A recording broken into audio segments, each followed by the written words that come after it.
So we are looking to begin a new type of podcast that's hopefully different than what else is out there for everybody to listen to. And I know it's going to be exciting and fun and try to be a little, I don't know, fun. Fun, keyword on fun. Yes, yeah, because I don't like the ones that are stiff that tries to poke out numbers and everything else. But basically what this is my name is Brian Wyatt, and I'm actually kind of going off script here, so I'm going to skip to number 3. Let's do it. So my name is Brian Wyatt, and I am a real estate broker here in Kentucky. My brokerage name is Wysh Realty, and we do a lot of cool things. So we've got a few agents under us now, but also I have rental property. I've been doing rentals for about 14 years now. And that's a whole nother podcast on that, and we'll get to that, I promise you. But the purpose of this is to introduce who we are, what we're doing, and why we're even doing this podcast. And I'm excited about it. So like I said, I'm a real estate broker. I'm a landlord, a property owner. I have worked with buyers, sellers, pretty much anything, whether it's long-term ownership, whether it's flips, whether it's whatever you want to do with investments or real estate. We've done it all. We've seen some good stuff. We've seen some bad stuffs. And the other thing about emotional decisions and how we're going to work around that. But we also have an awesome dude here named Langdon Barnes. And go ahead, tell us who you are. Yeah, appreciate the intro. I'm Langdon Barnes, financial coach. So a little bit different than a financial advisor. We could dive into that later if we want. Anything, all thing money, personal finances. I have a lot of wealth of knowledge about that. Also, nearly 6 years of banking experience. So everything on the process beforehand, from when the realtor brings a loan to us, from the debt to income ratio to credit scores to that whole process, very knowledgeable in that. And then have a few rental properties myself as well. So definitely have some mostly good stories, but a couple of not so great. Learned a lot, wanting to continue to grow that portfolio. So understand the lending side of things, real estate fairly well, and then the personal finance aspect as well. Because like you said, you used the word emotional. A lot of times people, when it comes to buying a home, anything real estate, they start thinking about the white picket fence, the yard, the kids playing in it. Emotions take hold. And unfortunately, a lot of people can make poor financial decisions based off emotions. So you kind of got to be grounded. That's where I like to think I would bring in a wealth of knowledge when it comes to that. Well, and emotions also on the selling side too. Without a doubt. Because there's a lot of times that's like, well, this house is worth $100,000 more because my grandfather hand built this fireplace. Sure. It's like, well, your grandfather didn't know what he was doing, and it's about to fall apart. And also, the next buyers do not care about your grandfather. No offense, but they do not care. True story. So without a doubt. But basically, the purpose of this is really to give honest education, and that's really what I want to focus on, is education in real estate and lending, and financial coaching, and just understanding where your money's going. And we use the term leak. So if you've got a bucket of money and there's a leak somewhere and you don't know, this is where he would come in. But also, when you do save up that money for either down payment or whatever, what do you do with it then? And that's where we come in. But I think the education part is lacking, because there's a lot of times people ask, well, what does this mean? What does that mean? What's earnest money? What is an appraisal? What does contingent mean? Yeah. And also, what's the difference between under contract and pending? Correct. So there's a lot of things that we can go through every single thing, and this is what I love real estate, do it 24/7. So this is great, but it's real. And you buying a home, selling a home, it's very intimidating. Yes. Without it. I mean, but the first time we bought our home, it was a scary process. I remember when we made the offer on the home and it got accepted, I was almost kind of upset it did get accepted, because I was like, oh, now this is real. Yeah. This is real now. And then even when our first rental property was scary, our second a little bit less, or and then so on, it gets a little less scary.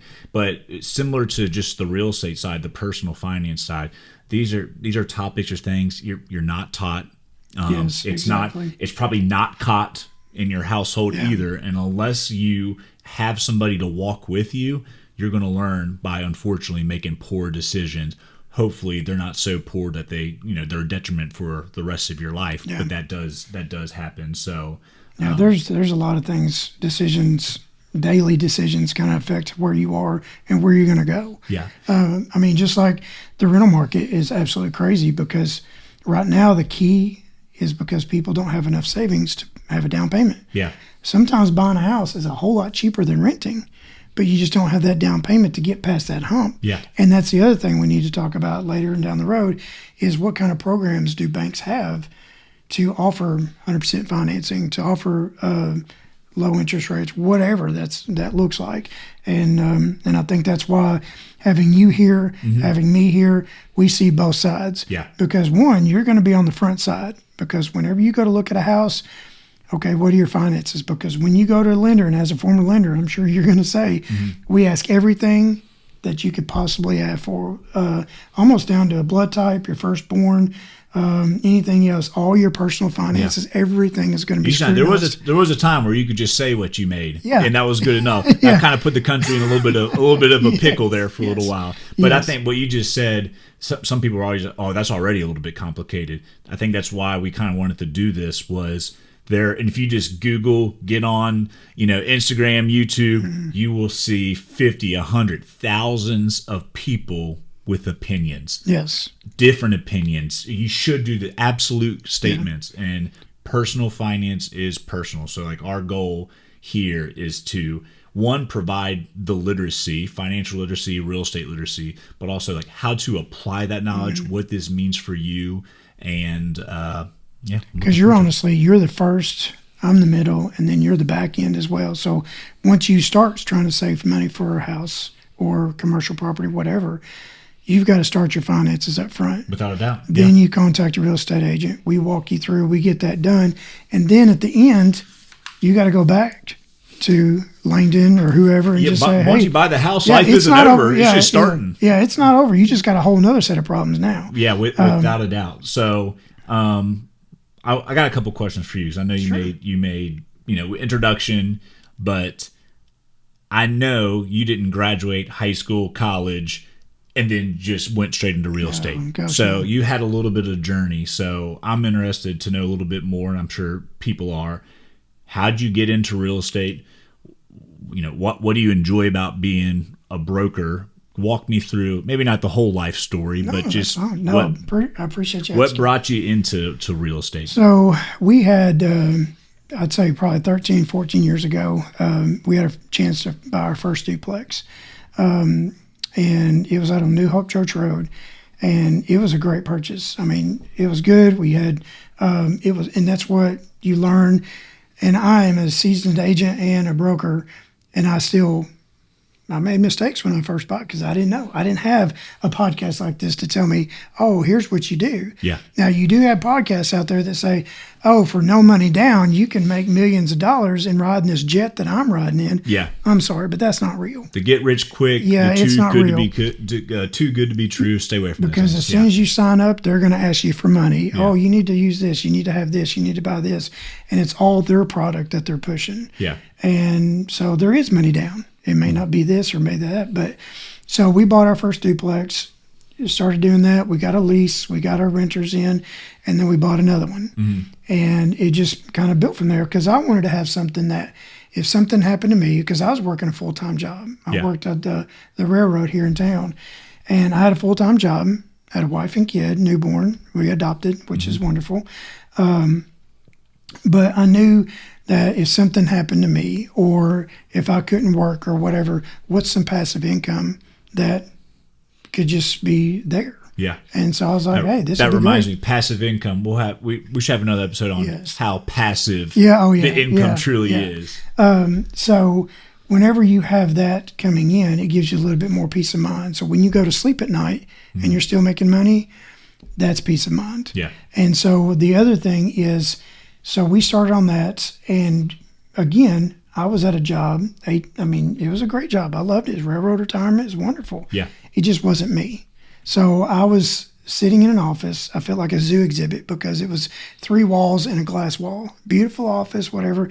I just didn't feel like I was doing what I wanted to do. Sure. And so I left that job and I went out on my own and I studied for my test, got my license, and January of '09, I left that job and went out on a 100% commission job. Awesome. Oh, it's scary. Yeah. Yeah. Yeah, it is scary. But I went out there and I floundered for a while, for probably the first year, but I didn't know what I didn't know. Yeah.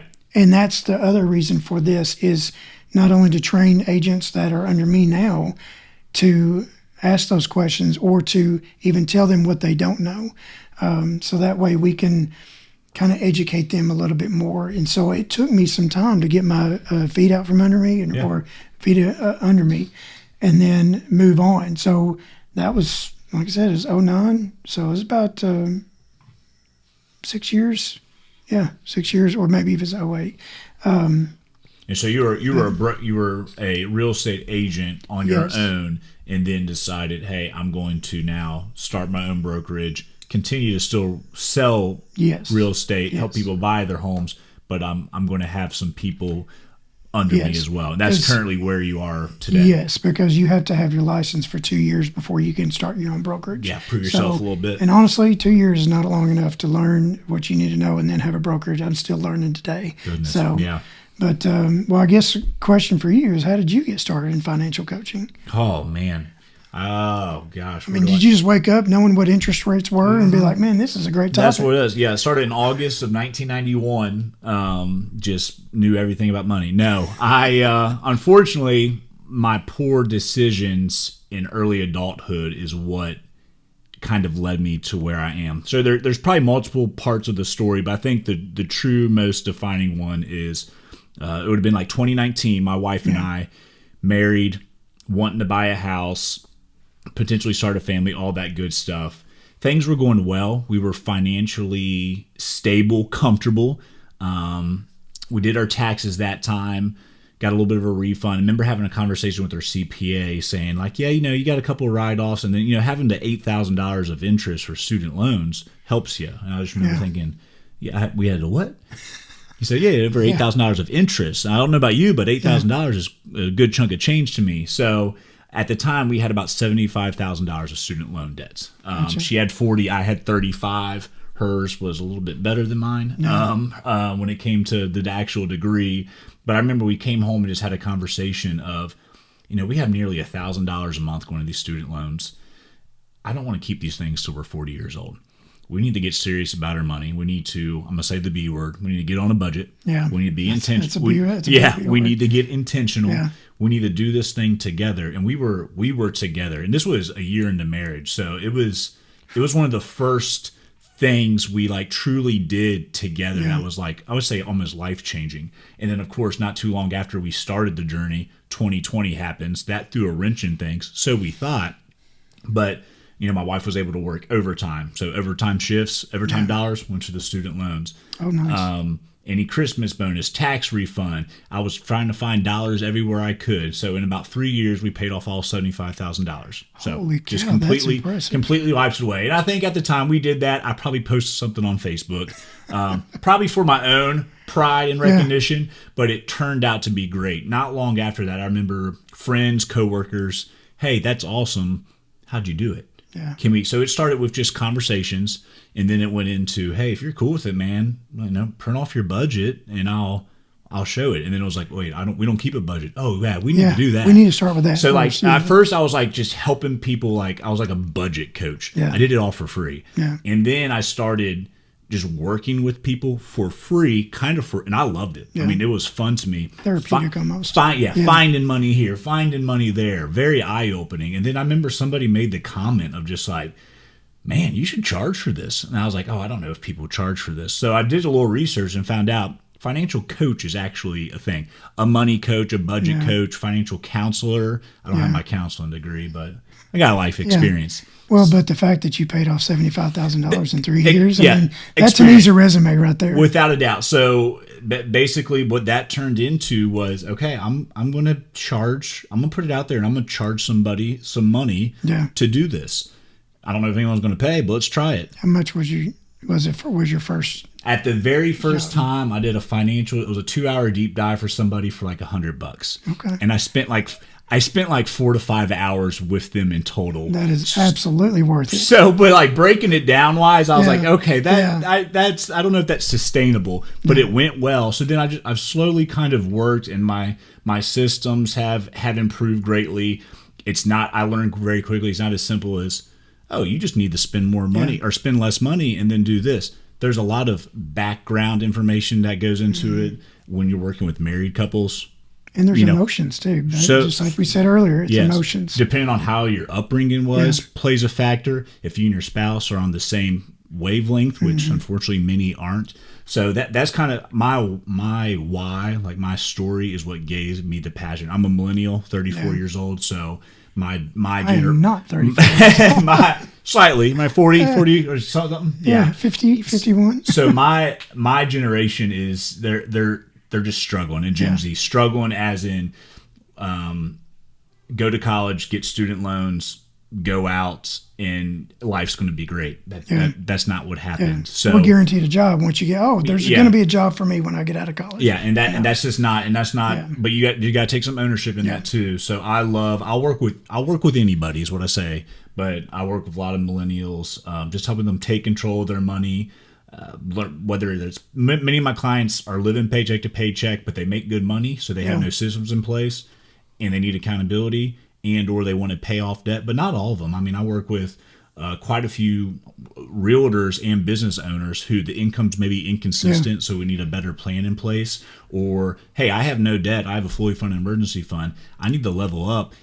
We're about to have a child in 3 months, and my wife kind of wants to stay home. What could we prep for? So I'll work with anybody who wants to better their financial situation. Man, that's nice. And I love it. And that's the thing. And that's when you were talking about stuff that wasn't taught at home.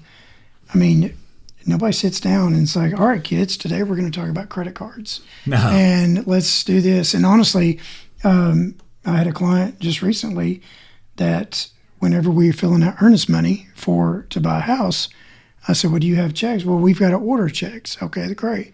Well, luckily I met with them whenever they were going to write the check. And she's like, can you help me? I've never written a check. Sure, yeah. And I mean, to me but that's something that was taught with me in high school. Yeah. But they don't do that anymore. Mm-hmm. So there's stuff out there that you just don't, that I take for granted. It's like, it's a check. I mean, how do you not know? Yeah. But they've never been taught. And probably their parents didn't sit down and teach them that. And that's what's crazy. So literally I sat on the front porch with this person and showed them, okay, here's where you put this. Here's how you do this. Make sure you put the numbers close enough to the dollar sign so somebody can't put a one in there or whatever. Sure. And here's what these memo lines is. And that just, it got me thinking. I was like, there's a lot of things I just assume people know. Yeah. And they don't. And it's not any fault of theirs. It's just their age, this society that we're in now. There's just a lot of stuff. And the check thing is a good example. Personally, I don't write a lot of checks. A handful a year, but enough. Yeah.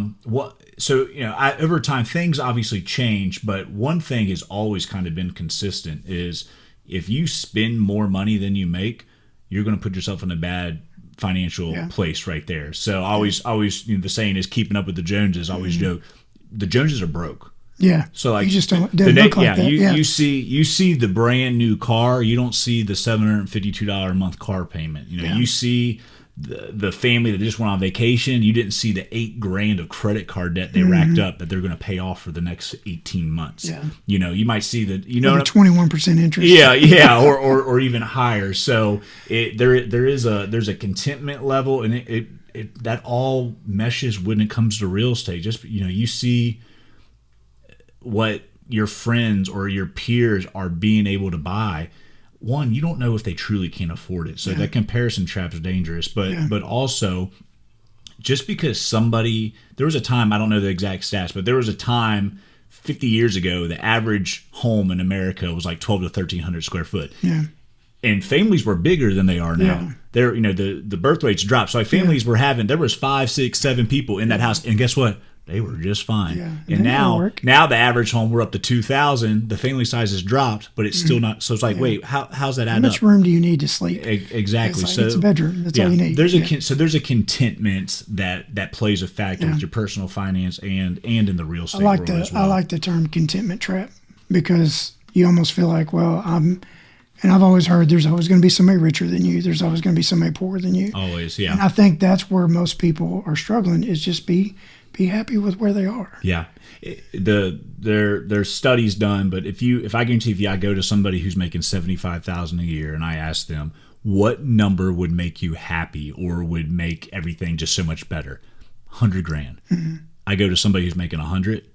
125, 125. It's always the next level. It's never enough. So it is managed. A lot of the people I work with make good money. Where household incomes, depending on where you live too. But if you're living in Western Kentucky and your household income is $100,000+, you quote unquote should be fine. Now, when you don't control your spending, you live above your means, and you have I have student loan debt, credit card debt, auto loans. Okay, but those were decisions that you made. So exactly. If you get those things out of your life's a lot more manageable. So well, and I think that's the whole purpose of why we're here is one, so you don't get in those contentment traps, but also, okay, say you do have the money saved up and you've got your down payment. It's like, what do you do then? Yeah. What is the steps of real estate? How do you buy a house? How do you buy investment property? Where do you even start? How do you even look?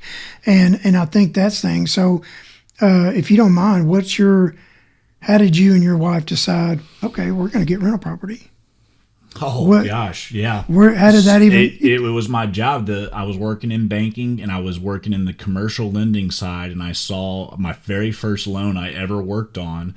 A gentleman sold a piece of property, had $100,000 that he needed to use for tax purposes, and he bought 4 rental property, put $25,000 down on 4 properties. I just remember thinking, like, why would you do that? Like you had 100,000 and like, why not just keep it or invest it, blah, blah, blah. I didn't understand real estate. So then I went where every person goes, podcast or a website. I stumbled across the Bigger Pockets podcast back in the day when they were better. And then started reading books. A lot of people, they hear about something new and they dive into it to see. So we looked into it. Part of that too, my wife works at a hospital. We've been asked several times to house a student who was here for a clinical rotation, but they didn't have a place to stay.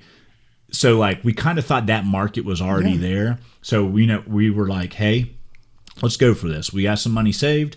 Let's try to find a small property that checks these boxes and try to rent it out.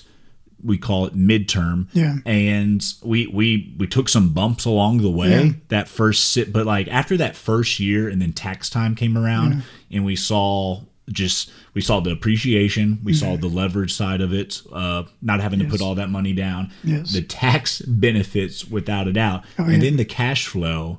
It was like, oh wow, this real estate thing is a game changer. And then just thinking down the road of like, we have 2 boys, soon to be 3, of like, hey, we have an LLC, a business.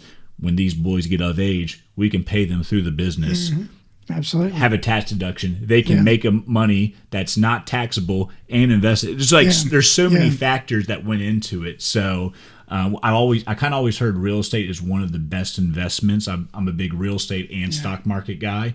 And once I saw it and then experienced it firsthand, it changes it. Yeah. It makes so much sense. Well, and I guess that's what I want to make sure everybody understands. It's not hard to do. It's just you got to know what you're doing. Do your due diligence. Do your education, because not every house is a good buy. No. And the other thing is cash flow is the key part. Is like, don't fall in love with a house because, oh my gosh, this is a gorgeous looking house. Yeah. If it doesn't cash flow, it's a stinker. Don't buy it. Yeah. And it's just, and there's some houses out there that you probably would drive by 1,000 times. That, man, that's very just basic. But it's probably got $800-900 a month coming in without a because doubt. your expenses are low. We're here in Paducah, Kentucky. There's plenty of those just laying around here, and I love where we live because I think it's a happy medium. No, we don't live in a crazy real estate state bubble like California or New York or Nashville, Tennessee. But we're also not in a super, super small place where you can get a home for $70. Yeah. We're in a nice medium. I think so here. So I think it's what we see here. There are still homes that come on the market that I would consider to be starter homes. Like Yeah. you can still find a solid $150,000 to $200,000 home here. Yeah. And across the country, there's not many of those. There's a buddy of mine I was just talking to yesterday. He's former military, lives in D.C. He bought and I think this was probably 10, 15 years ago, he bought a 650 square foot condo. Mm. And yes, I'll say that number, 650 square feet. There's probably 650 in this room. Sure. For $425,000. Yeah, that's wild. And that was a deal. Yeah. And I'm like, holy cow. Yeah. I was like, you can't, I mean, there's condos now sitting on the golf course here in one of the best courses in West Kentucky for the same price or a little bit more. Yeah. And it's like, holy cow. Where you live makes a big difference, a huge difference without a doubt. Yeah. So, Well, and that's the other thing that we want to make sure that we understand with this. And again, this is more education. This isn't, we're not selling anything. I'm not going to say, hey, go to Langdon, you get 50% off. We're not going to do that stuff. I do not give 50% off discount. So, yeah, because you're in trouble. You need some help. So. Well, and that's the thing. So this is not, there is nothing to gain from this except just teaching our clients or teaching our people out there just, hey, there's more to real estate. And that's the other thing that we were just talking. We had some training today with my agents. And one of mine says, well, I hope I'm not signing my life away. Just send it over and I'll sign it. Mm. I mean, to me, that's scary. Yeah. Because when you got documents, one document that we have to purchase a house is 7 pages long. Yeah. Now, granted, there's a lot of information on that. I want my people to know what is on that paper. Yeah. What are you signing? Because you could get us both in trouble if you don't know what you're doing.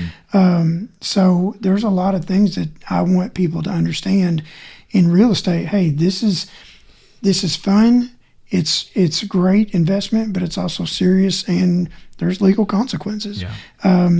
But also to give honest guidance and not try to pressure anybody to do this or to use this or whatever. I don't care if you go with somebody else. That's not the point. The point is it's education.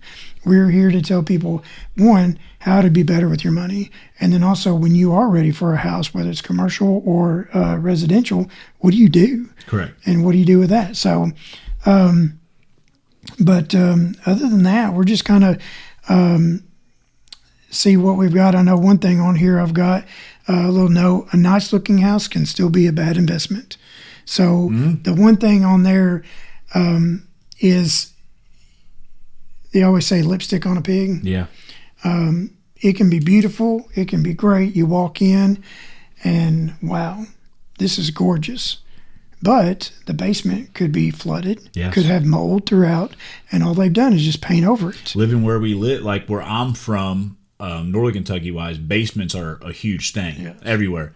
When we were home shopping here, we figured out that not as big here. Yeah. Why? Because we're kind of in a plain flood zone area. So a lot of the basements homes that we looked at early on when we were home shopping in 2019, there was like sitting water in a lot of them in the crawl spaces and all this stuff. And like people say, oh yeah, that's kind of normal. I'm like, that doesn't is sound not normal. No, yeah, that's not good. I don't care where you live. That's not good. So Yeah, because the water does not move, it becomes stagnant, and there's a whole other thing. and that is goes why with I it. know there was a couple year period where inspections were completely waived, and I understand why, because the market was just so hot, crazy. I always joke I could have went outside, taken a picture of a house on my phone, posted it, and could have sold it in like 12 hours because the market was so hot. 2020 to 2022 range, something like that. People were waiving inspections. Do not do that. Yeah. Pay the absolutely not. pay the $400 to $500 to have somebody, a professional, thoroughly look through every nook and cranny of a house. Look at the roof, how old, because you need to know these things. Like even new construction have an inspection. Just because it's newly built doesn't mean it's right. And that's without a doubt. One of the deals I had. It was a new construction townhouse, but this is during COVID, and windows were delayed super crazy. It was like 6, 8, 10 weeks. Yeah. So they went ahead and bricked, and then they put in the windows after. Well, they didn't go back and finish between the windows and the brick to seal them off or do whatever. You could see right through it. And this is a $300,000-$400,000 townhouse. Sure. So it's like, do not assume that just because it's newly built that it's perfect and there's no problems. Yeah. just do your due It's diligence. just wild I've seen it too. It's like a husband and wife, they will spend an hour making a decision on where they're going to eat tomorrow night, or they will break down, they'll do PowerPoint presentations on where we're going to go on vacation this summer. We're talking $50 dinner plans, a couple $1,000 vacation, and then you're looking at a $250,000 house, and you're just like, looks good on Zillow. Pictures look good. Let's sign the paper. It's this is the biggest. This is going to be the biggest purchase or the biggest sale of your life, unless you create or purchase a business. Yeah, There's nothing going to be more vavaluable asset-wise in your life than a house. And do your due diligence. And that's the thing, and that's the other thing that we're going to talk about down the road, because hopefully we do this a lot, because I enjoy doing this. I'm doing this for the rest of my life. Well, good. So I don't know about you. So the one thing that we are going to talk about is like first-time home buyer mistakes. Mm-hmm. That's going to be a whole podcast in by itself. I mean, that could be a series. That could be a month-long series. Yeah. Not that they're always making mistakes. It's the pitfalls that, again, it goes back to, I don't know what I don't know. Yeah. I'll save it, but I have a big one that we made personally. Yeah. So yes. Okay. We'll save that for us. We'll save it. We'll have our own little testimony here. So let's do it. Because you know what? There's some mistakes I've made, one as a buyer, but also as a real estate agent. Yeah. That it costs money. And I'm one of these that I learned my lesson when it hurts. And then if no one listens to this, that's totally fine. But at least my wife's going to listen. Oh yeah, but somebody's going to listen. If someone listens to this, no matter what they're going to get is authenticity from both of us. Oh, absolutely. Like I joke when I work with my clients, like I'm real with them because I want to know, like, I'm in the trenches with you. So like this past month, for example, my wife and I both had to get oil changes, and we got new tires on our minivan. Oh. So like basically most of our margin that we have in our budget went to all of that. Yeah. And I shared that with my clients. Yeah. Like I let them know, like, not every month is going to be, we paid off all this, and some months are just simply because of stuff like that. Yeah. So it's life. And it's also because the fact that we do make mistakes. We're not perfect.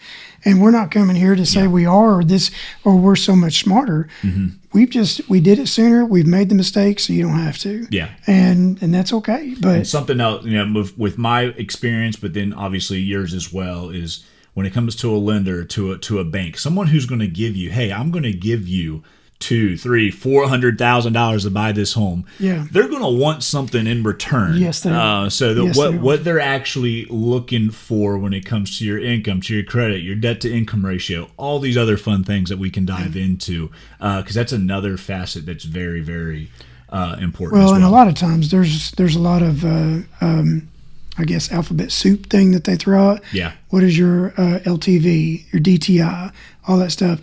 If you have a question about it, ask your lender. Or, you know what, ask us. If we don't know, we'll tell you. It's like, hey, I don't know, but I'm going to find out. I've had plenty of clients ask me a specific, I'm very well versed in personal finance, retirement, investing, taxes, all this stuff, but I'm not a pro in each of this category. Yeah. So I get nuanced questions. I'm like, let me chew on that. Yeah. Let me ask somebody. Let me get you connected with somebody, and that you should ask those questions. Well, and we always in our business, we always said, be the source of the source. That's good. Yeah. Because it's like, you know what? I'm not an attorney, but you probably need to talk to. I'm not a CPA. I'm not going to tell you what you do with your capital gains. I mean, I know enough. Yeah. But if you want more information, did you know there's such thing as a reverse 1031 now? No. I know. I'm barely grasping the 1031. Yeah. So now they're doing it reverse. So I was like, wait a minute. So that's another little episode just to kind of talk about. Sure. Well, and also we talked about earlier about a down payment. And that's kind of the biggest, that's the friction that people have of buying a house. Yeah. And how do you do that? I want to buy a home. The most common thing I hear, and you hear it too, and I agree with it to a point, is, hey, I'm paying $1,400 in rent. I could buy a home and have that. Now, I know things have changed a little bit, but I'm just saying they're not apples to apples. You can't compare them. But there's also a very important factor missing. If you're living paycheck to paycheck, you have nothing saved. Yeah. You can still get your landlord's going to rent to you. They're not going to stop, especially if you're already in there. Yeah. You take that to a lender, they're going to be like, yeah, what I can't you got work nothing, with yeah. this. What's your down payment? Yeah, we can talk and we'll talk through them all, but you're going to have on average, most likely, at least 3.5% of the purchase price down at a minimum. Ideally more. I always tell people is as much as you possibly can without touching your emergency fund. So that's like, Yeah, well, we need to talk about how to save for an emergency fund sometime, because I Yes. think that would be critical for a lot of people. Yeah. So, because I mean, a lot of times that's when I left my corporate America job, everything I read, and of course, I was like you, I went and bought books. And yes, I'll even admit, I bought Real Estate Investing for Dummies when I started my rentals. So, because you know what? You learn a lot. yes, You learn a lot because, again, people make mistakes. You learn from them. I'll tell you the mistakes I've made. yeah, But I had enough savings for 2 years, because that's Huge. what they said on average. It takes 2 years to do well, or if you can survive 2 years in real estate as an agent, you'll be just fine. that's huge. And what people don't talk about when you go from renting to buying, talking about the emergency fund, when you're a renter, Mr. Landlord, this is not working. Yeah. Miss Landlord, this is broke. Can you fix it? Blah, blah, blah. When you are a yeah. homeowner, it's now It's all on on you. it's all on you. So It's you. when you're in that home for 6 months and it's July 15th Yeah. and your HVAC goes out and now you got to fork up $7 to $8 grand, that's on you. Yeah. So We had when we bought our house, it was in July. And of course, 3 days after we move in, guess what? Air goes out. there it is. So we had a great camping party down in the downstairs. That's it. Because all of our bedrooms are upstairs. So Yeah. which I don't recommend for people, because you get older, those steps become a lot taller and a lot harder to climb when you I get can older. imagine. And you have rental properties, Yes, correct? yes. We do as well. So we'll talk into the old landlord, or the other term people use, slumlord. Yeah. I Gosh, think yeah. knowing you and knowing myself is landlords have a bad rap. Yes. And I would say it's well deserved. Yeah. Absolutely. But something that I take heart and pride in. I had, what we do is a little bit different.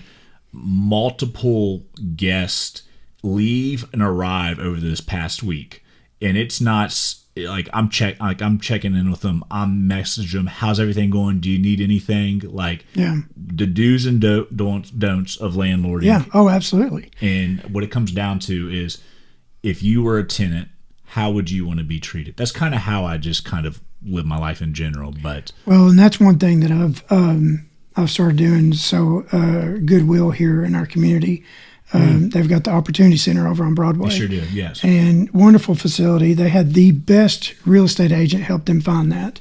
So I'll just take a moment to. Yeah. But I know. anyway, I figured who it was. I was hoping you'd catch on, but Yeah. but anyway, so they have a program called Rise, and they help people kind of get acclimated back into society, teach them about budgeting, teach them about finance, teach them about interviewing skills. But the one thing that I do is I go and I talk to them about landlord and tenant rights.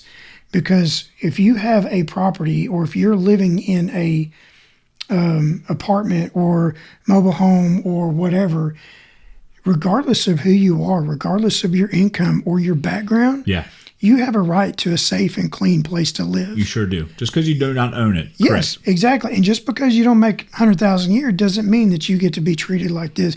There are standards that you have to have. And that's one thing, and I'm teaching them, is empowering them. Hey, you do have a right. You just need to know how to and what to do with it.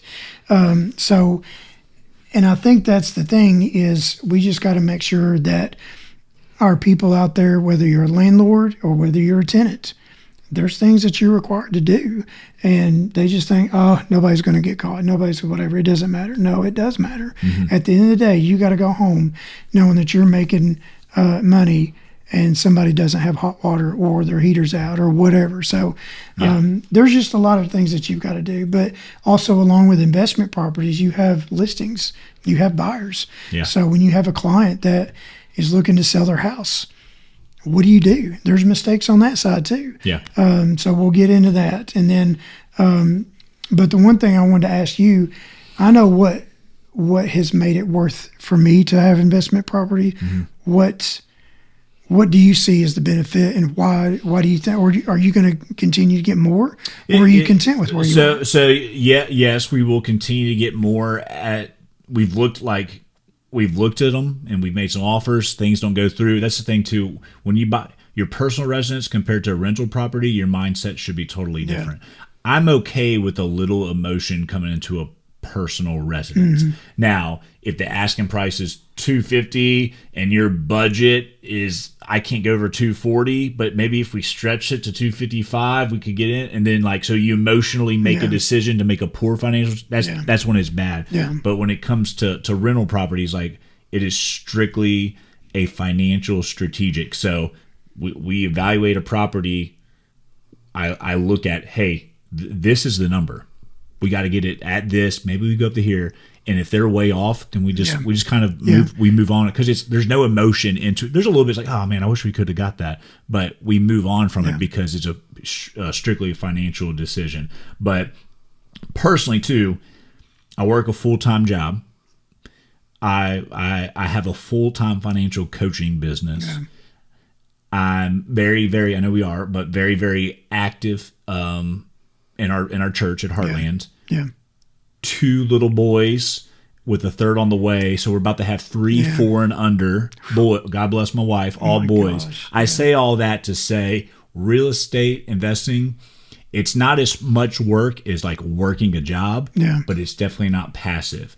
So we move at the speed of our bandwidth is what I'm kind of getting at. Yeah, and that's the thing, and that's why I'm sitting there thinking, because your wife has a job too. So she does. So it's how she got to wrangle all of us boys, including me. I don't know if you've got a magic crystal ball or an extra time wheel in there. You got the infinity stone that's turning back time to do all this stuff. We're not perfect by far. I'm definitely not perfect, but I've definitely gotten really good at time management, especially during the week. And I'll just be fully transparent.